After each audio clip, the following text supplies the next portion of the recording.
biuvu ye mvutu, nsiku ye malongi mebundu, sala ye funtuka, etc. Ainsi que de nombreux documents et articles, exemples, Manyongo, etc. Son éminence Dialungana Kiangani Salomo succéda à son jeune frère Diangena Kuntima Joseph et devint le deuxième chef spirituel et représentant légal de l'église kimbanguiste, faisant la transition entre la première et l'actuelle période du kimbanguisme.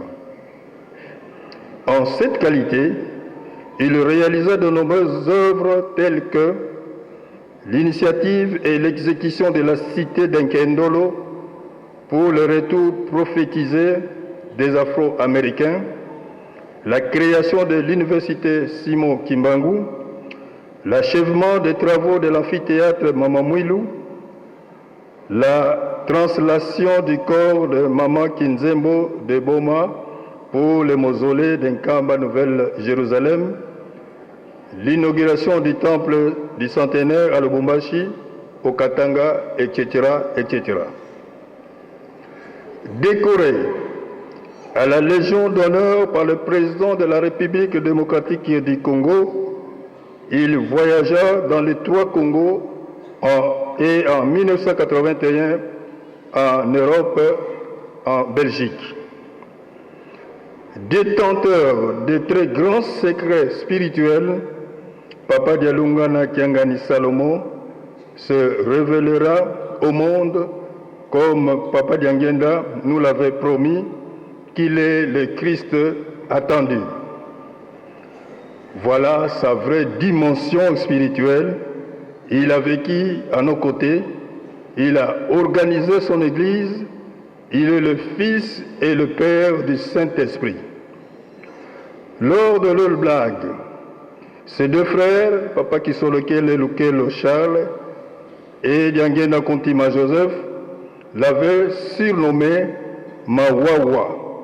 Et plus tard, on les qualifia de pire que le vent par les élèves et travailleurs à cause de sa faculté d'omniprésence, c'est-à-dire de se retrouver en même temps dans plusieurs endroits. Il avait prédit la date de sa mort. Il entendait et comprenait le langage des animaux domestiques qui venaient se plaindre chez lui et confondait les accusés comme les tricheurs et les menteurs. Il guérissait les malades, libérait les captifs et les possédés, ressuscitait les morts.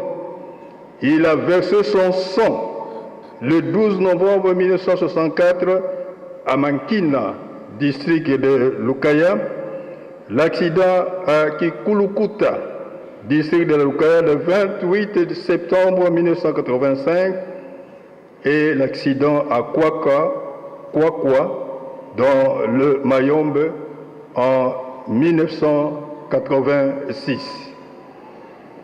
Homme Dieu, divin enseignant avec des proverbes, comme il le faisait avec des paraboles chez les Juifs, on se souviendra de ses enseignements tels que Mbi Kaisa Ntwangako, Salukianzambi Makesa Kisosanga, Kani Kuyididi Kiakaka Kukia, etc.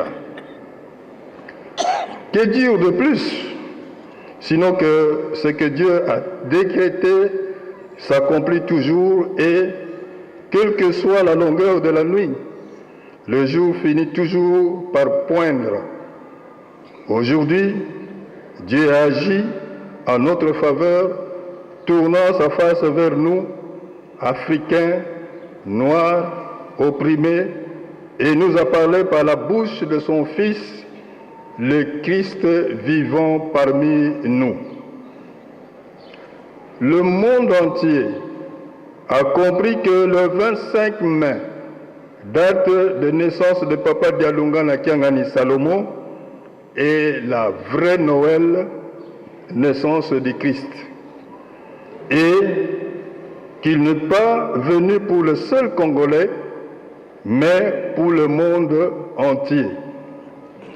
Il a versé son sang à Golgotha chez les Juifs et à Mankina, Kikulukuta et Kwakwa pour non seulement libérer les Congolais des trois Congos de l'oppression et de la captivité du péché, mais l'homme opprimé de toutes les formes de servitude spirituelle, physique, politique, économique, etc. Excellences, honorables, distingués invités à vos titres et qualités, mesdames, mesdemoiselles et messieurs, chers frères et sœurs en Christ, nous ne pourrons terminer cette allocution sans réitérer nos remerciements à son Excellence Joseph Kabila Kabange, président de la République démocratique du Congo et chef de l'État, pour l'attention particulière qu'il ne cesse d'accorder à l'œuvre salvatrice de Papa Simon Kimbangu, ainsi qu'à l'ensemble de tous nos invités. À tous ceux qui, de près ou de loin, soutiennent l'œuvre de l'envoyé spécial de notre Seigneur Jésus-Christ, nous disons merci. Que vive la République démocratique du Congo, que vive l'Afrique, que vive le président de la République démocratique du Congo, que vive l'Église kimbanguiste, espoir du monde, Église universelle, que vive Papa Simon